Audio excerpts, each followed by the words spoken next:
welcome to Strong Female Lead. My name's Tricia. And I'm Tessa. Hollywood has been telling us what is and isn't a strong female lead for as long as we can remember. But did they get it right? On Strong Female Lead, we look at the portrayal of female characters in movies and television in order to create a social dialogue about representation of women in media. Hello, Tessa. How it be? It'd be good. It'd be good. I'm excited about the this transition to winter that's happening. We've just had our first snow here in Chicago. It didn't last long, but it happened, and it didn't stick. I loved it. It was magical. You do.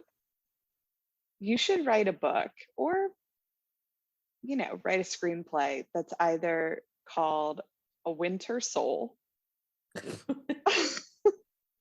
or Transition to Winter, a love story.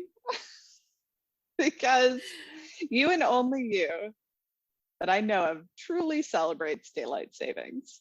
Like darkness just covering everyone. I lose energy.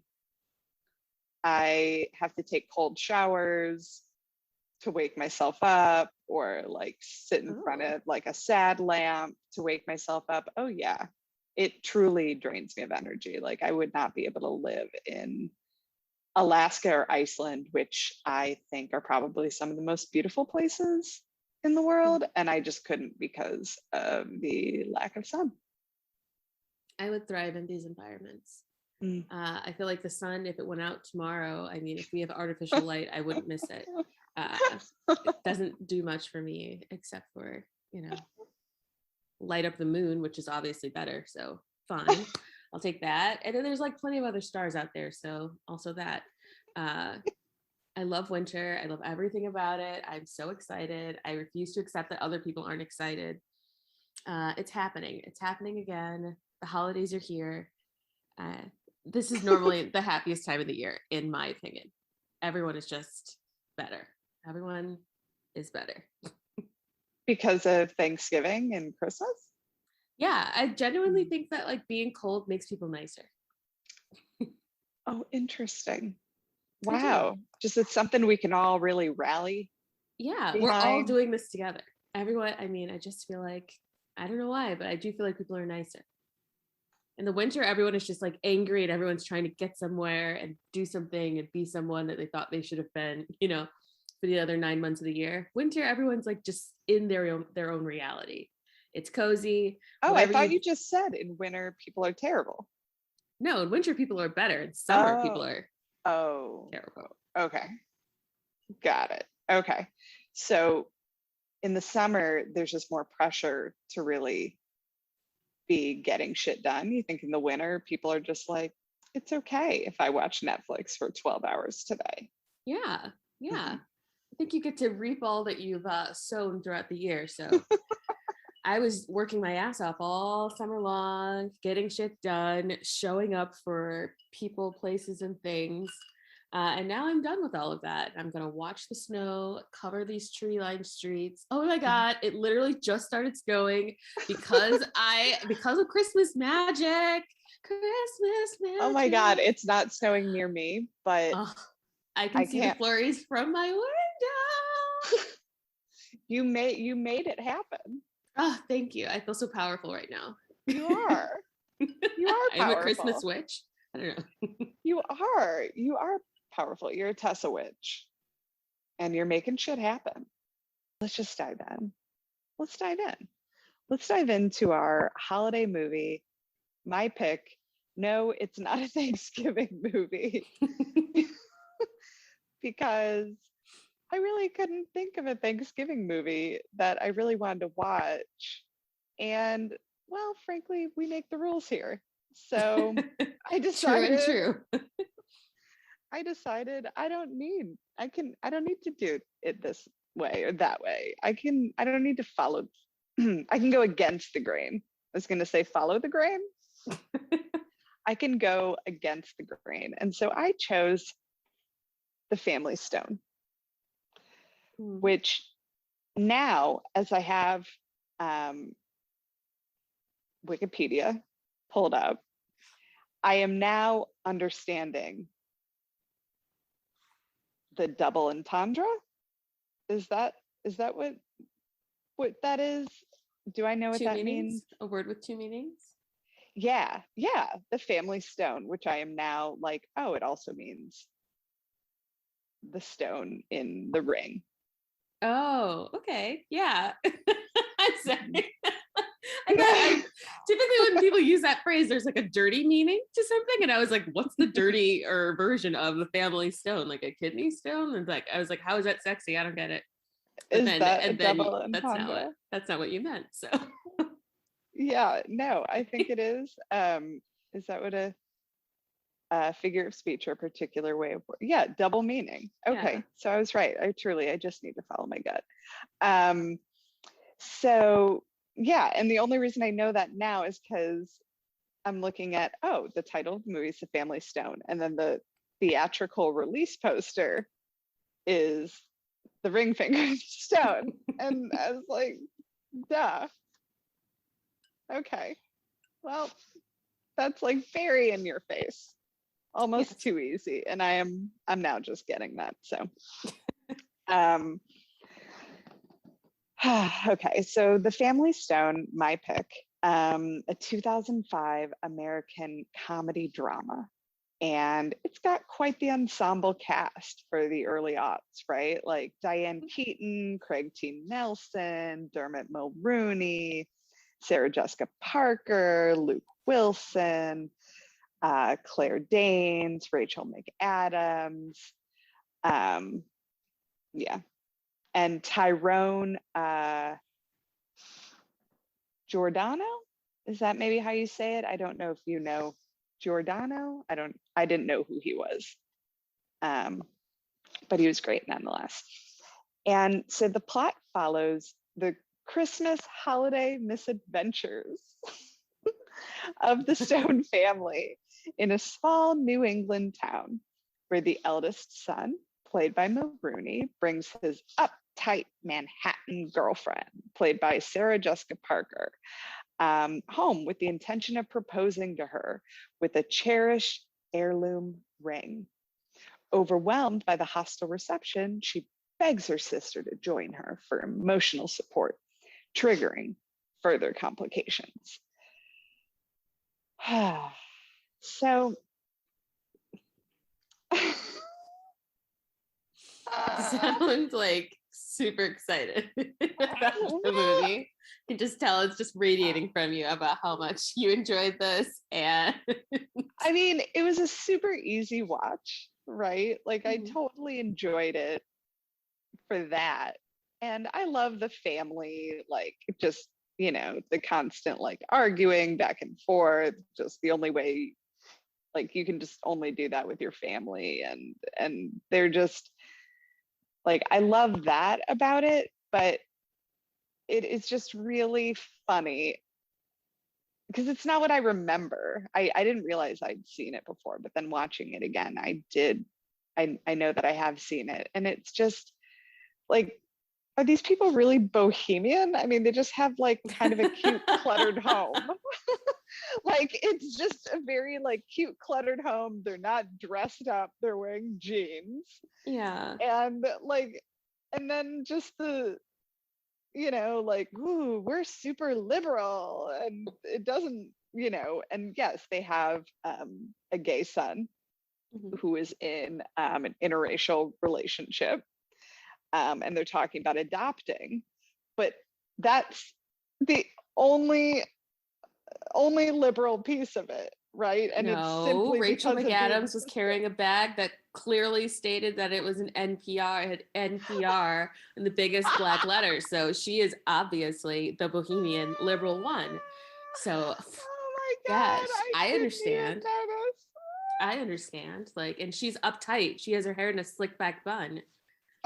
How much more conservative could a person get? Like, it's just the things that they're relying on are so easy, right? In terms of saying like, yeah, Rachel McAdams is so liberal. Like she's wearing a short sleeve t-shirt over a long sleeve t-shirt. Like, yeah, she's just wild.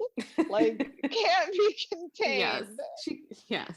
Her feminist statement is that I wear baggy things to cover my body, and then by the end I find love and a well-fitting sweater. Oh, Rachel McAdams' story arc is Amaz. That is exactly what I wanted to say. Also, is at the end, she lands the man and then she has a fitted red turtleneck sweater on.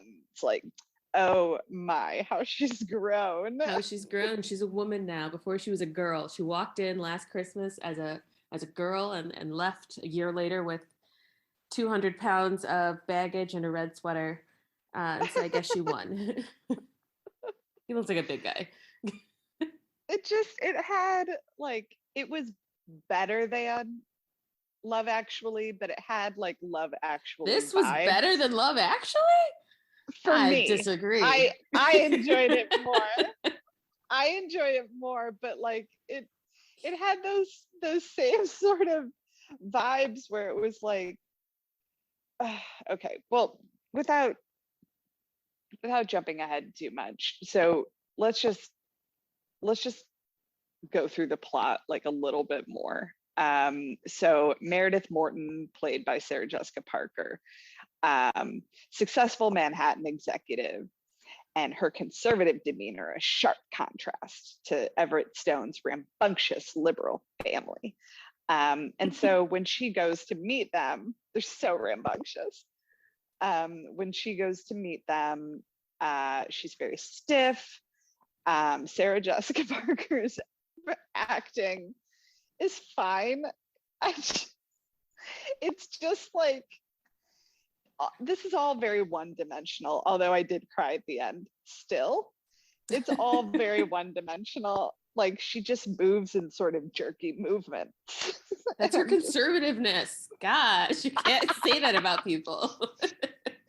That was the physicality that comes with being conservative. It's like a grasping of the pearls. It's like a knee-jerk grasp of pearls. How dare you? You're so liberal. Ah, get it out of my face. She does a lot of shoulder, like, like, I just can't. And they're not nice to her. Like, no, let's just not. throw that out there. Like, they're not like the lovable group. And for people who are so bohemian and open and accepting, it's like, this is like the terrible flip side of that coin. You're just going to be so mean to this woman who like is wearing a suit. I'm going to be, for the rest of this, I'm going to be on the side of the conservative and being like, well, that's how I experience most liberals. If you don't agree with everything that they're putting out there, I mean, you may as well be banished to an inn down the street. I mean, what seems like a Christmas inn, no less. It's like so heavily decorated. Yeah, I'm like, oh no, I don't have to stay in the house with your sister who obviously hates me for no reason. It's the worst thing that could have happened. I get an inn with a queen size bed to myself. It's cozy AF. Oh no, I'm suffering. Yeah, I was like, that decision should have been made earlier than it was. How did you not know that was going to be the case when you were driving up there? Where did you think you were going to stay? If not with Everett in his room. Yeah. Like, how many rooms do you think they have? And what were you gonna, I don't know. It was just, they were so mean to her. Like, this is like, frankly, the Stones were bullies. They were kind of you bullies, mean snowflakes? Especially Amy. Unique little snowflakes. I mean, Amy was like a full-on bully, like just like making fun of how she like cleared her throat. I mean, that was highly annoying. What? The clearing her throat? Highly annoying. I would have constantly like offered her lozenges as like just to gently troll her the entire time she was with my family. Like, do you need a lozenge? That was I don't know if they're actually, I mean, she needed a lozenge, she needed a couple of them, but like, I don't know if they were actually bullies, but like by today's standard, by the definition, what is the definition of bully? Well, okay, so maybe they're not bullies because the definition as I know it is like repetitive, intimidating behavior, and somewhat abusive. So, okay. So that's not. Yeah, liberal. I wouldn't say Amy was abusive, but like they were mean girling her, all of them. Yeah, which is hilarious. Her hilarious turn of phrase for the actors from Mean Girls who played the bully is now being bullied by a set of normals. No. Oh, wait. No, Rachel McAdams was the bully in Mean Girls. Oh, now she's bullying again. She's just a brunette bully, which is imperceptible to the liberal eye. Is that a feminist could also be a bully? Being a conservative is so fun. I really love God. And you're just gonna be you're Tessa Coulter. You're just gonna be just for this episode. I can't think of any host on Fox's name. I'm Tessa Carlson. No, Anna Coulter. She's not on Fox, is she? No. I don't know. That's the only place I've ever seen her. Yeah, I mean maybe she's on it. But so they're just kind of mean to her. And Everett and Meredith really don't like seem that into each other. No. And so, and then Ben, Everett's brother, like really digs Meredith like from the get. Like has no qualms about like very openly like pursuing her. I'm like, you know that's the woman your brother brought with him. Like they're together. Like that just like did not faze him for a second. He's like, I guess he's like you're either single or married person. If you're not married, you're an option, which is terrifying.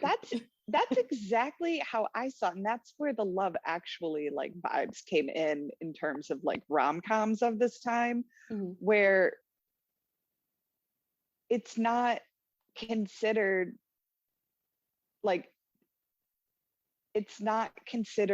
pursuing as long as it's like not sex. Like that's what it kind of seemed like when at the end when he's like when Meredith thinks she slept with him and he's like we didn't sleep together, but like that doesn't negate like all of the like open flirting. Like the chemistry is there on his end like for her. Like instantaneously. Yeah. And he doesn't at all seem like he's questioning that. And not that it's wrong that they like went and got drinks and he saved her and that kind of thing, but like it's nothing like that, but it's just very rom-com written by a dude. I think written and directed by a dude. Let's see. Written and directed by a dude, where it's just very much like, well, it doesn't really matter, like as long it's like single or married, or we sleep with them or we don't, and all the rest of the in between is just fair game. Like it's just weird that type of energy is coming from the brother. Like usually like that, like if it was like to be seen or to be taken as like an innocent flirtation, it would be between like the future daughter-in-law and the dad. It's just like, oh well, I know where you get your good looks from, wink wink, and like, oh maybe you know, those type of jokes. But I'm like, it was I was like, okay, you're just letting your if one of my sisters spoke to my fiance the way that guy is speaking to Meredith, we would have problems. Totally. It's just like totally disrespectful. And then when he's like, I had a dream about you. And then the dream was like stupid, so dumb and very creepy. I was like, ew. Why do guys think that that's like somehow a I don't know how. I feel like this is said a lot in movies. Like, I wish I could have known you as a kid. That's real creepy to me. No. What? I've never heard that. I feel like I've heard it a lot. Like, oh, I wish I could have known you as a kid. Then we would have like more memories and we would have had more time together. I think that's what they're going for. But I'm like, no, that's creepy. Don't say that to people. Don't imagine me as anything other than the adult woman you see before you. And I'll do the same for you. I will only see you as a man. Don't be weird. They're like, they're like, can you dress I was up? the snow and you were shoveling me up. Why were you dreaming of me doing work? Ew. As a child in a nightgown. And then he's the snow. And she's just shoveling him up. I thought it was going to be like a sexy dream because I'd forgotten that. And at that point, I'm just like, well, they're going to end up together. Like, you know it from the beginning. So I'm like, I'm just in at this point. So I'm like, what's the dream? And then I was like, I do not remember that. I do not remember that dream. No. And you just had me thinking when you just said, don't picture me as anything other than the adult before you. I was like, what if someone asked you, hey, can you dress up as your childhood self for a little sex game? No, I'm gonna have to pass. Like, no. I would probably end the relationship. I don't know. You fooled me for this long, but this is too much. Dress up like my child. Like if you said like, hey, like let's dress up like we would, even if we said let's dress up like we like the high school versions of ourselves, like 2006 era Tessa. Okay, but the child version of me, super lame. Terrible at dressing yourself. Baby Tessa, flannel nightgown, like little cute little hair, like just a teddy bear. That's what my head would go to. That's the child version of me. And why do you want it? Ew, no, we can't be together. Sorry. I'm glad I'm seeing this now before we got married. Yeah, I love it. So what would Eddie say to you and say? What's going along with this? What they're like, let's dress up as babies. Zach said that to you. Baby self. Let's just get going. Let's baby this all the way home. Yeah. If Zach said that to me, I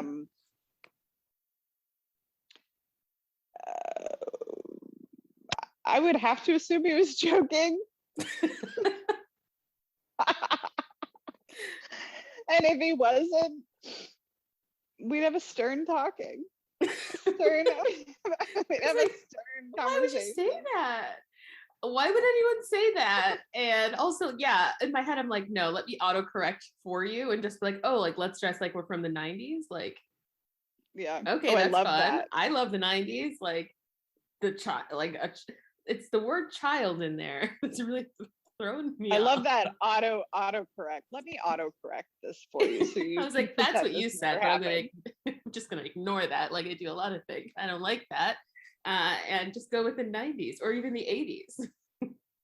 Yeah, anything other than that. Or a decade before which I was born. Like that's better. Yeah. So the weirdness between the brother and Meredith is like, it's obviously felt by Meredith, right? Like she can tell. Yeah, she doesn't do much to put up a fight against the chemistry that's like instantaneous between her and Ben. Like she's like into the dream. She immediately asks, oh, what was I doing? After he's like, I had a dream about you. And she immediately says, what was I doing? I mean, I would only ask that if I was giving main character energy and I was like, we fucked in your dream. Right. She does a couple of jerky movements to like get him to fend him off a few times, and maybe clears her throat, but it doesn't do anything. And so then she just, she full on freaks out because there's this really awkward dinner scene. It is just truly, truly terrible. And this is where the evil conservative comes out, where you need to tell us what she was thinking.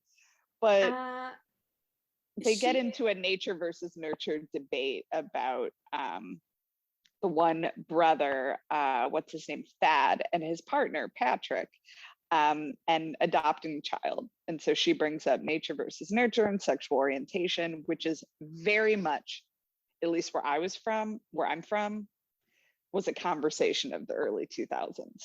It Like, absolutely was a conversation of the early 2000s. Right? Like, yeah. This is 100% like a time capsule. Now watching it, it's like, eek. And like, but this, you know, this was a conversation that occurred. Now, is it something you would bring up the way that she did about the person right there and to the family you're just meeting? Like, absolutely not. That's just for the movie. Yeah. But that's a conversation that happened. I mean, I think also the super crazy, like, I mean, Amy was set up because Claire Danes' character asks I think an equally controversial question about adopting and what race of child the couple has a preference for.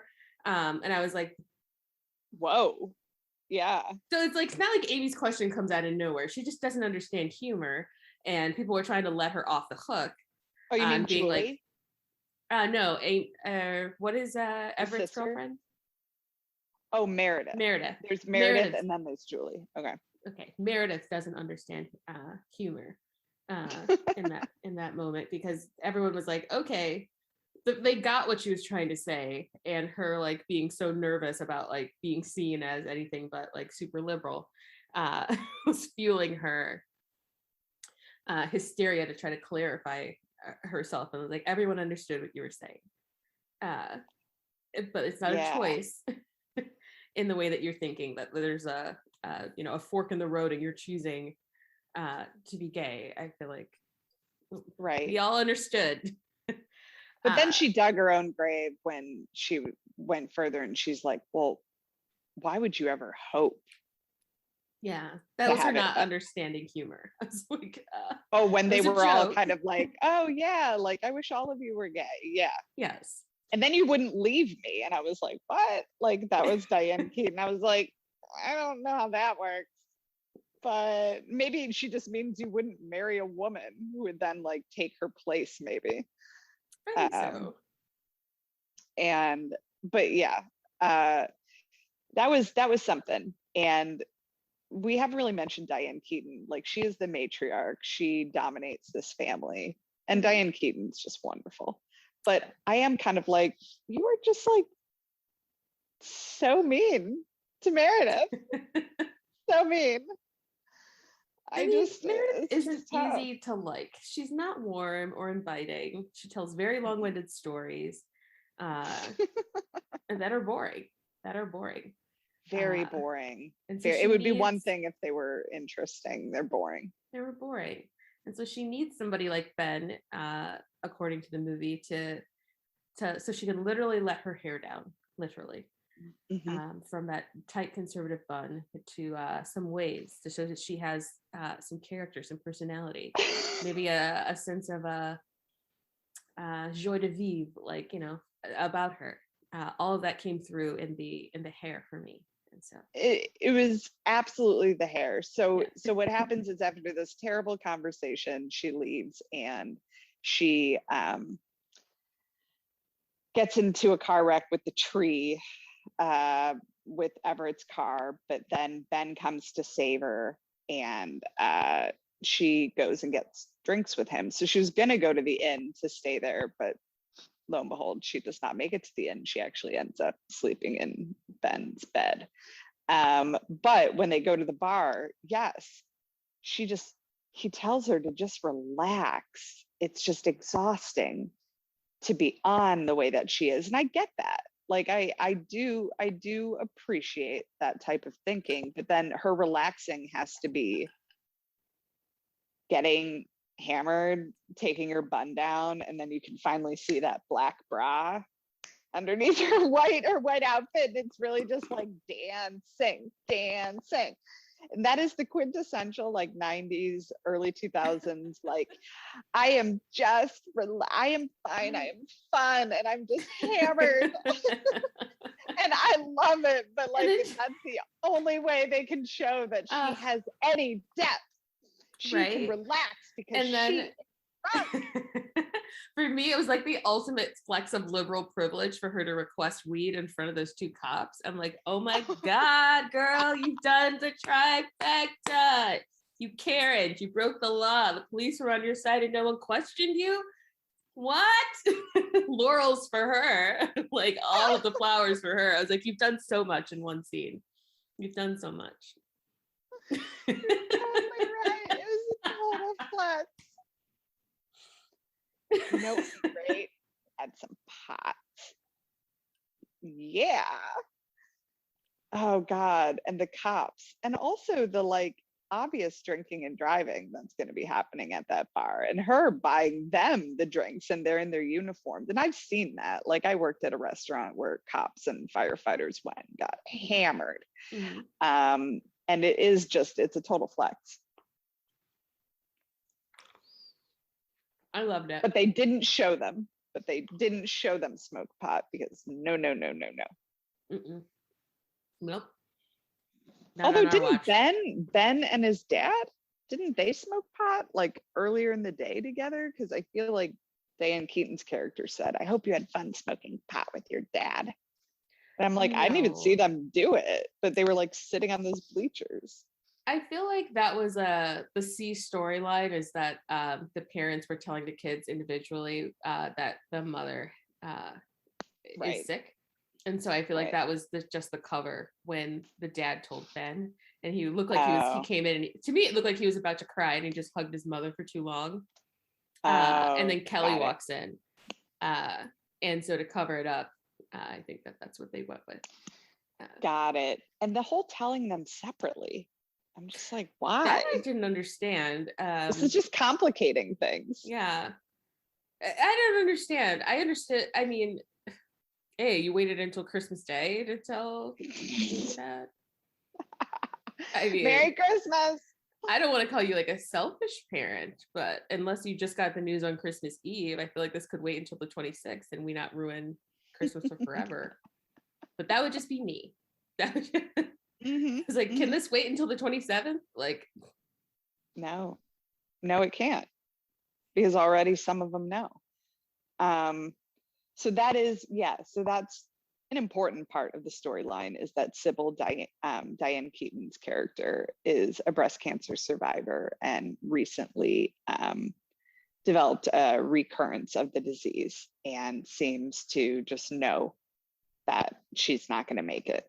So she's terminal. And yeah, so let's get into this Julie thing, because it's another weird like situation where Everett, Meredith's boyfriend, is just not hiding at all his immediate obsession with Claire Danes' character, Julie. It is truly immediate, to the point where he like tries to get into her Christmas Inn room and has to be told no multiple times. And I'm just like, what? It's like, ladies, is this really the family you want to marry into? Because you've known both these brothers for all of 24 hours. And I feel like there's some fidelity issues going on, like some deep-seated fidelity issues. Like, I would not be rushing into a relationship with either one of these stone men. Like, I know, but that's the like, what's fidelity when there's love? You know, like this is very much a like, love is a feeling. Like love is a feeling no matter what. And that's what these movies sell, is if you're not having that like immediate chemical reaction, which is important in the very beginning for sure, but like that's what love is. Like that's it, because like him and Meredith had been together a while, and maybe they weren't a perfect match, but it didn't seem like either of them were really trying. There must have been something in the beginning to draw them together, but then he's like, wait a second, oh well, no, it can't be that exciting with her anymore. This is love. And then he's like into Claire Danes, the sister, and she's like more verbally pushing it away, maybe a little bit more, but like not that much. Not that much. There's ways to shut that down real fast. I do give her a little bit of credit for not immediately taking the bait. I guess Ben didn't either. But Ben was doing a lot. He was doing the most. Yeah. So I give it to Claire Danes' character to just be like, no, she actually closed the door to him. But then she did reopen it really quickly. Thinking he would come back. And so, if at first you don't succeed, I guess. That's right. And then it's the dad. And it's like, Jesus. At first, like, what's he doing there? But he just came to apologize because he got like a little intense at that As he dinner. should have. I was like, why are you letting this continue? Yeah, he ended it. So I mean, that's really, it's misadventures. It's just a couple of days and they're all just kind of all over the place, and eventually all the personalities like clash. There's gifts that are given, and Meredith gives a really nice gift of Sybil, who's pregnant with Amy in the photograph, and it's very sweet and everyone loves it. And then there's food flying, and Meredith's no longer perfect because she spills stuff all over her shirt, and they fall and slip in the food, and they are honest with each other, and they're like, you're terrible, and then they all start laughing. That's pretty much what happens at the end, which I love. I love that for the film, but I'm just like, does anyone's like real life end this way? Like, does a fight with your family, does anyone's fights with their families end this way? Because maybe my family is just dysfunctional. But I'd also like to take some time to talk about Everett's character and the dynamic with this family and how puzzling it was to me. I was like, did the family fall on rough times in their liberal oasis, and conservative Dermot Mulroney has to now care for the family? Because I was like, why are they giving him such deference? I've never seen an oldest child dynamic work like that. Like, also include the parents. Like, he's like shutting everyone down in regards to Meredith, which is like the correct thing to do. I'm like, if that was my fiance or boyfriend or fiance, and his family was openly talking shit, I would want him to say something also, but I just feel like he was very aggressive with the way he spoke to his family, and trying to get everyone on his like page. Yeah, when he hit the counter and he got in Amy's face. Exactly. Like, that was wild. There's a lot of hitting that looked like they really hit each other, and I was like, I feel like as adults in a family, maybe we should not hit each other. What? What? But they're rambunctious and bohemian and liberal and cannot be contained. Oh, God. All the baggy clothes and the stuff all over, and the desk and the there are liberal books everywhere. Oh. There's books because we read, and we don't really read, but we're always reading, and we just have our stuff. Our books are perfectly, they're like stacked, but in like an artsy way on the nightstand, which like is not what happens. No.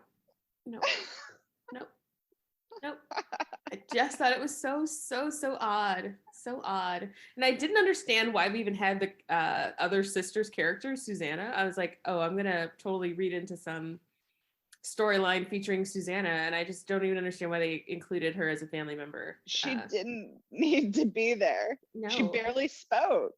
No, and I was like, is there a director's cut of this where she has a purpose? Because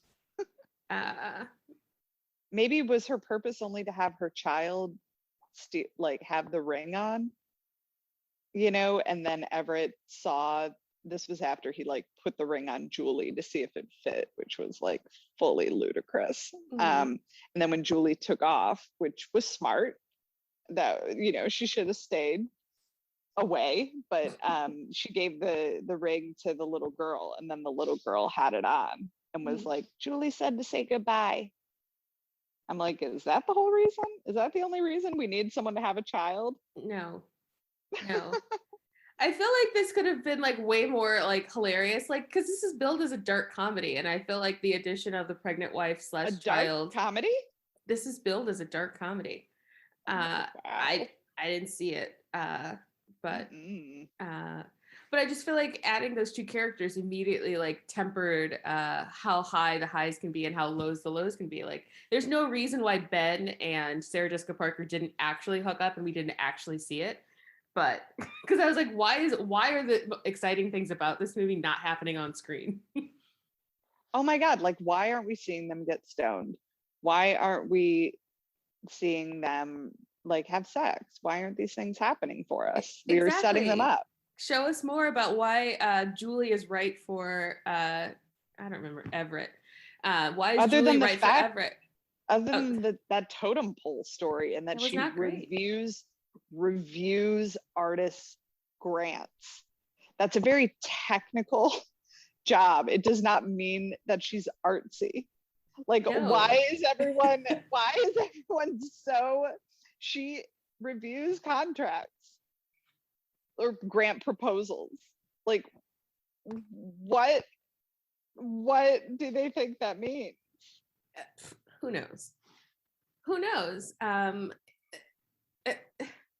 also would have liked to have seen like the dad's story a lot more. Like, I'm like, you're watching the love of your life die before your eyes every single day. You're just like, what does that look like for him? Because he seems fine, other than the scene where he's like, it's too much, or whatever he keeps saying. But I'm like, what an interesting He seems totally fine. Yeah. And when we come back a year later, and Everett and Julie are a couple, and Amy and the cop are a couple, and Meredith and Ben are a couple, like, they just really don't, I mean, not that they need to like break down and like, like wailing, but they don't seem that sad. No, I mean, it is Christmas, so it is very hard to be sad on Christmas. It's just too much magic in the air to be that sad. Yeah. Just kidding. That's fair. So intensely sad for some, and I feel terrible for those people. Well, and that was their last Christmas with her the year before, and they're all like, I'm good. And then Rachel McAdams has that like very, very like tropey reaction where it's like, are you okay? And through tears, she's like, mm-hmm. It's like an I'm not, but I will be. You know what I mean? Like, sort of, which I totally get it. If I do that, if I have tears in my eyes and Zach's like, are you okay? And I'm like, mm-hmm. He's like, no, you're not. And I want to be like, I might be sad, but I'm okay. Mm-hmm. Like, I do get that. Like, I am, it's okay. Yeah. Like, I can, like, I'll be fine. Yeah. I didn't understand Rachel McAdams' character, and maybe I was just like tuning her out because I'm just like, okay, you're the mean liberal girl who doesn't like the conservative girl for reasons. Okay. Right. But then like I didn't understand why everyone was like treating her with kid gloves about like not telling her or trying to make her the last to know about the mom. It seems like she's the only one who doesn't know that the mom is dying. I didn't understand that. And then that last scene didn't really make sense to me because when were you not okay? You seemed fine when you were just torturing Meredith all last Christmas. Like, when was she not okay to be like, to ask that question at the end? Oh, are you okay? Everyone should be feeling the same. Oh, right. I don't understand. Or maybe I missed the stakes for her character because she just seems like she was a starving artist home for the holidays who doesn't like the brother's girlfriend. No reason to believe that she's like emotionally unstable, or is particularly close with the mom. Like, right. It's all weird. It's all weird. It's just, it's a little one-dimensional. It is. I mean, I totally, like the story. I just wish there's a director's cut where we X out the mother and child and get into like the adult's story, because I think that's very interesting. What does it look like to be okay with like your brother having slept with your current girlfriend in the case of Meredith? Well, I'm taking them at their word that they didn't. Well, now, like a year later, like how does that look? How does that look at family meeting. Right. It just, and then at family meetings. Yeah, I don't know. Oh my God. And Sarah Jessica Parker just looks like a little more relaxed. Like she has a ponytail. Yeah. She has a ponytail. Yeah. She's fine. Yeah. She's going to be just fine. Yeah. All of them are just going to be just fine. Oh. Oh, God. Okay. So, strong female lead. What we do on this podcast is we take a look at the characters and we decide whether or not we've got a strong female lead here. And here's our criteria. We ask, is the lead top billed? Does the character impact the plot or move the story forward? Does the character have agency? Is the third.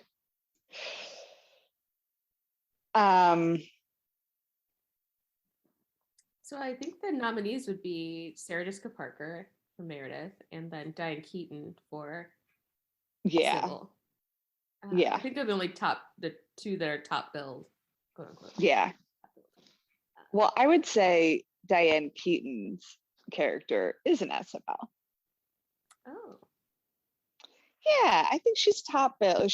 We know she's top billed. Mm-hmm. She impacts the plot.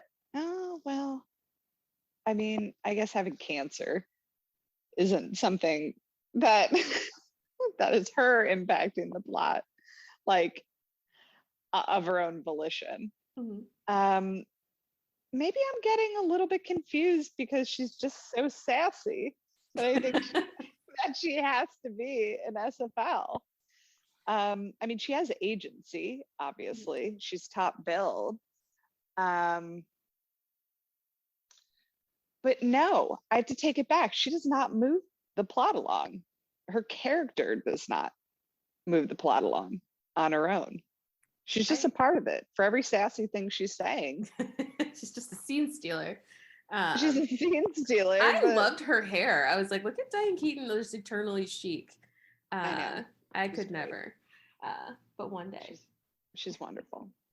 I agree. I think like she's got 2 out of 3, definitely worthy of the tiny fascinator version of an SFL tiara.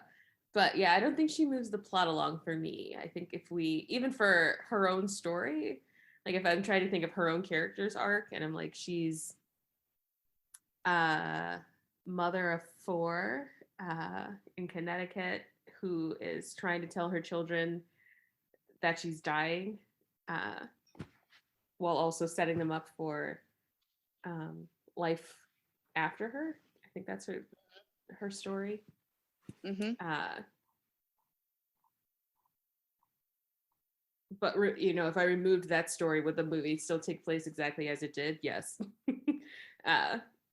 Totally. So yeah, tiny fascinator for. So what would you think? What do you think about Sarah Jessica Parker's? Yeah, I think she's an SFL. She's definitely top billed. She has agency. She decides to go to that inn, and then she does that. She dances. She doesn't go to the inn though. Yeah, she goes for the first night, and then she comes back, doesn't she? Oh yeah, you're right. She brings the cup back, and the mom is like, "Thank you for my cup." Yeah, I'm like, that's a piece of trash, but okay, whatever. Yeah, you're right. She sets up her little honeypot for Rachel McAdams' character when she invites the cop to Christmas Day, which was funny. I was like, let that shit play out. Like, what does that look like for Amy Adams' character again? Like, I just feel like there's some talent being wasted with this movie. Yeah. I would have loved to have seen more of that conversation between her and to figure out why they're not together. Why did they break up? Like, whatever. And does she move the plot? Yeah. I think if Amy doesn't make the choices that, is that her name? Meredith mm-hmm. doesn't make the changes or choices that she makes throughout the movie would end differently. She probably would have ended up engaged to Everett if she hadn't have gone out, if she wouldn't have blown up that dinner, backed into let her hair down while dancing and asking for weed, and like exploring her connection with Ben. Like all of those choices that she made definitely impacted the plot and how the story resolved itself. But I love it. She let her freak flag fly, of course, by dancing and taking her hair out of a bun. Yeah. And drinking. Woo! I'm a freak. Oh my God. Like, that is not freaky. I know. I think we could call her an independent, the secret Republicans. Oh God. Yeah, I think she's an SFL for all the reasons you said. She does impact the plot. There are times where I'm like, is she? Because she seems to be getting kind of like tossed around by this family. Mm-hmm. But she does. Like she moves the plot along. If she weren't there, none of it would have happened. Like Everett wouldn't have met Julie. Mm-hmm. Amy wouldn't have hung out with the cop, which like all he had to do was show up with a globe. Exactly. I mean, whatever. That's very bare min. And then Amy's like, fine. And just to say, like, one of those other cheesy rom-com moments where she like leans over because he's in the ambulance or whatever, and she leans over to like see where her brother is running because he's not taking a car, he's just running to find Julie. And then all of a sudden it's like, oh, you're sitting there, to the cop. And then they just look at each other. Oh, that like we're not even trying to be close, but now our physical proximity is very, very tight. We're very close now. We must make out. Oh yeah, that's the true mark of chemistry, is how close can I get to you without something happening. Oh God, I wish I could go to my childhood self and be like, that is not what it's like. But you think that when you're younger, you know what I mean? Like, it's so fun. What do you mean that's not what it's like? That's exactly what it's like when people are around me. That's why I live alone. Like, it's just too much energy being put out there that I'm constantly just beating people away and like, oh no, I'm sorry. I didn't mean to, this isn't going to happen. I'm sorry. You can't shake breaking hands. Up with people. You all you're doing, you're just trying to buy something and you're handing over money and then you're touching a hand and it's like, yeah, you're trying to create a moment and trying to look deeply into my eyes, and I just wanted a bagel. Like, ugh. Just want a bagel. But yeah, I think she's an SFL also. I think Sarah Jessica Parker does well with what she's given here, and all her little shoulder jabs into the air. Like, I get it, and I'm just kind of like, I have anxiety, so I don't think I have like an uptight personality, but my anxiety causes me to be uptight about a lot of things. And I understand that little shoulder thing. But I'm not conservative. I don't think you automatically get like, basically they're just saying like all conservatives are super like just wound up super tight. That's so funny and not the truth. I love it. I love the idea that every conservative is just one liberal experience away from becoming an independent, and at least I can live in that world. I can live in that world. But did she make Ben more conservative? Like, I feel like he was wearing pants in the last scene. I feel like he was dressed appropriately. So maybe it's the other way around. Maybe one conservative experience will make you tighten the fuck back up. I love it. He just really tightens the reins on their finances. He's got a 401k now. He knows what that means now. Yeah, before it's not clear that he has a job. At least they don't bring it up. This is true. And he seems old enough to be working, for sure. He looks like he's in his 30s, and it's like, I would hope that you had some way of supporting yourself.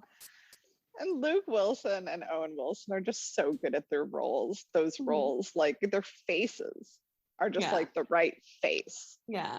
Actually, I really feel like Owen would have been a little funnier if they were really going for a dark, what I imagine is, well, I mean, what do I know about dark comedies? Because what was that movie with the Vegas stripper that was supposedly a dark comedy? What was that girl's name when she was dancing? Showgirls? What's her name? Oh my God, Jessie Spano. Yeah. Elizabeth Berkley. Yeah. Also a dark comedy that I didn't get. But you liked Showgirls, didn't you? I liked it, but I don't really see the dark comedy in it. But yeah, no, it was pretty much just dark. Just dark. But Owen Wilson, yeah, he has a little more of a delivery like that. Yeah. Okay, so what do you think the filmmakers are saying or not saying about femininity and masculinity? Or yeah, are they telling us anything? This seems a little bit more like, what are they saying about conservatives versus liberals? The donkey versus the elephant. Like, what are we talking about here? Thoughts on masculinity. I mean, the femininity is like, it's just kind of crazy. I mean, it's very much like an old school, like written by a man. Like, these women finally come into their own when they find the right dude. Yeah, I just didn't like that there's no real reason behind why Amy doesn't like Meredith. It just seems like they had one bad dinner together, and because they're women, let's just make them fight. Like, they can't just like. I just don't think that Meredith did anything big enough to warrant this type of bullying towards her. Like they're pitting them against each other. Yeah, except for Julie. Yeah, who they immediately love for no reason because she hurt herself. And she's, I mean, I think that's probably a statement on femininity. Like the businesswoman would come across as like more masculine in aesthetic, and Julie, in her being hurt, is coming across more damsel in distress. Oh, the Stone family likes that, which is surprising because they're liberal. Right. You think that they'd be just as welcoming to a busy businesswoman as a indie darling as when Claire Danes showed up as, like. No, it was. This is showing some flaws in liberalism. Is it real? Who knows? It's definitely it's definitely weird how they did that, because you're right. Like, shouldn't they be like, in support of her being super successful like that? And instead they're just like, she's not warm. Forget it. Exactly. Because you guys are warm and welcoming. Then they're not at all. Like, and then at the end, like, I love it when Sarah Jessica Parker's like, what is so great about you guys? And Diane Keaton's like, nothing, you're probably better than us. We're all that we have. It was like, what? I don't know. It was just all very, I don't know.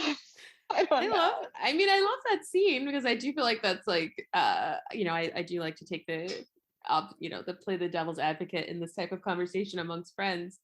But I do just feel like that is a liberal flaw that I'm like, yeah, I mean, we're open to diverse opinions that reflect our own.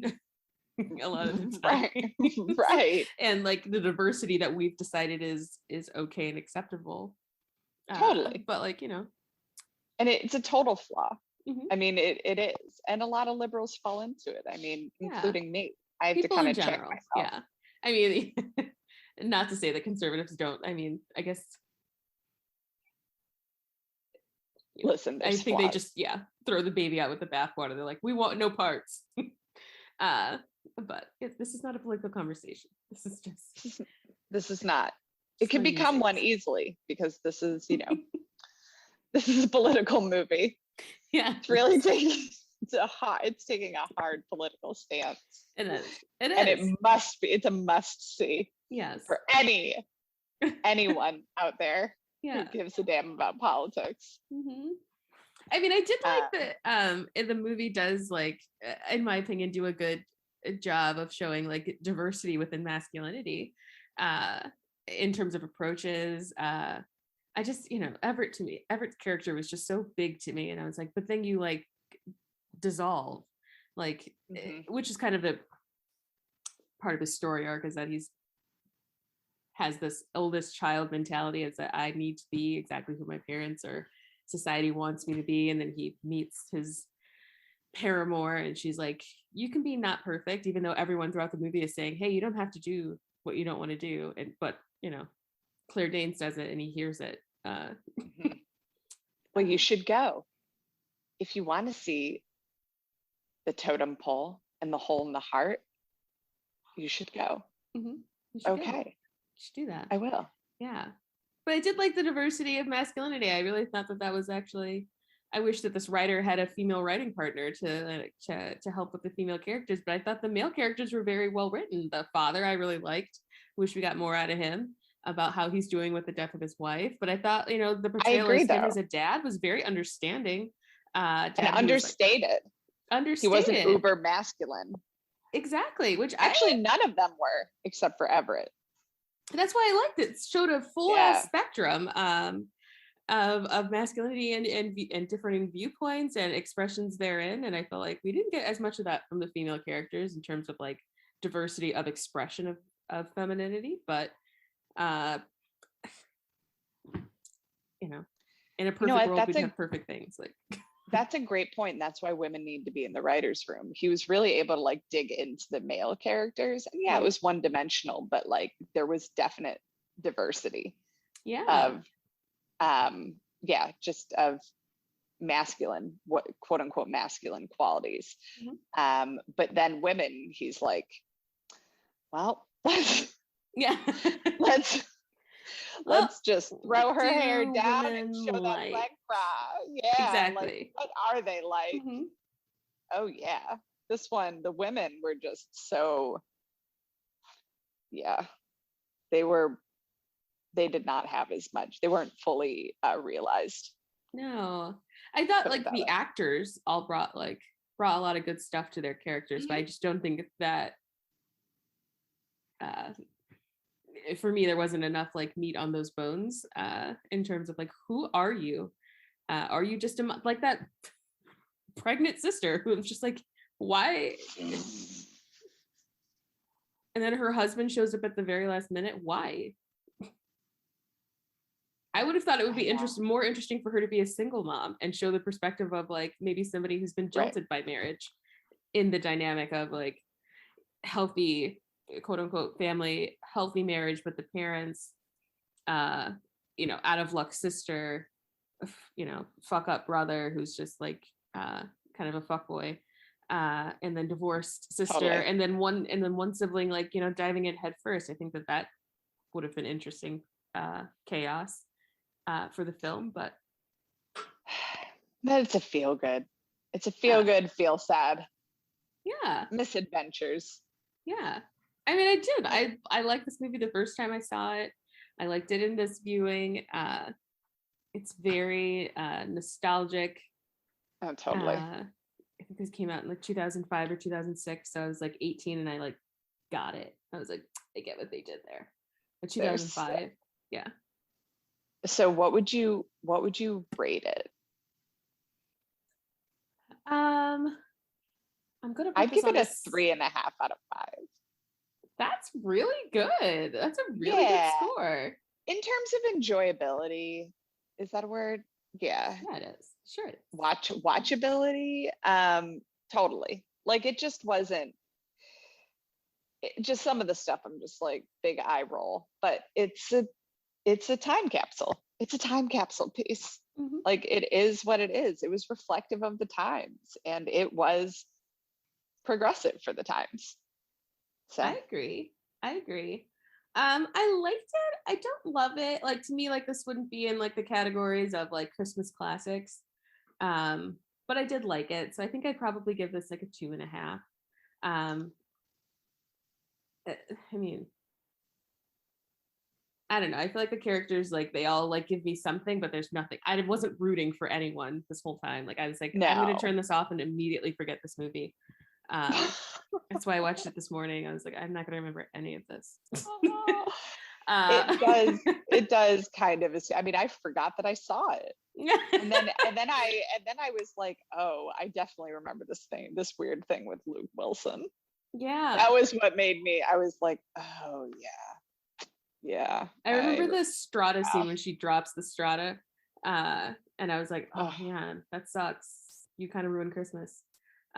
Totally ruined Christmas.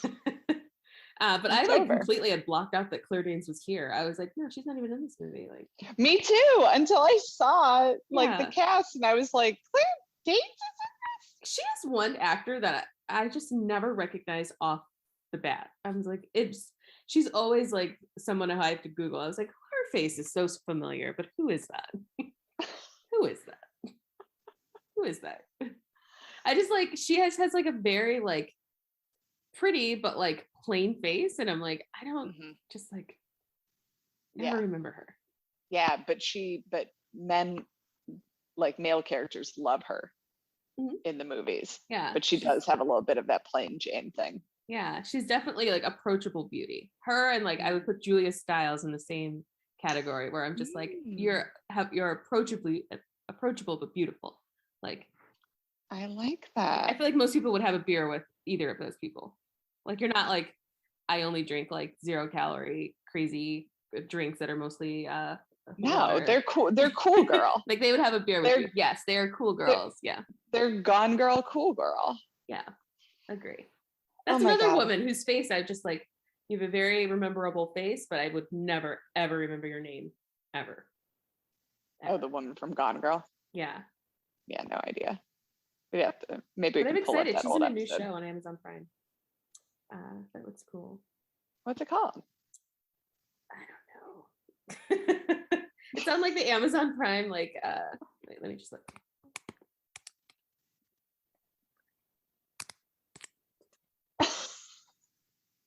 I always see it. We're like right at the end. We're like right at the end of the podcast. I'm like, what's the name of it? Why don't we take this moment to look it up?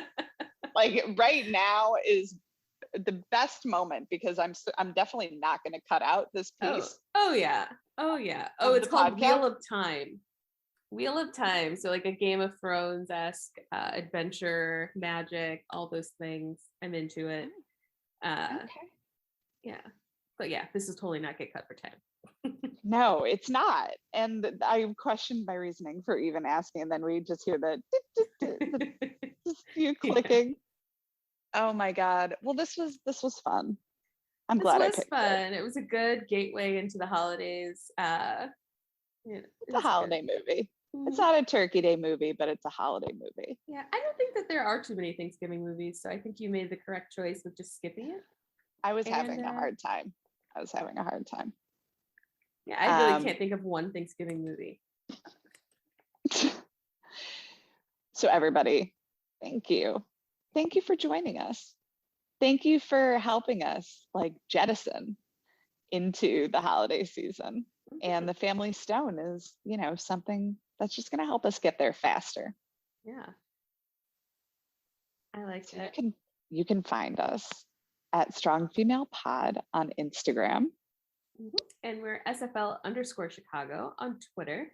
Tweet at us your recommendations, what you're watching, all that jazz. We'll see what we can do. All the things, rate, review, subscribe. We love you all. And until next time. Bye. Bye.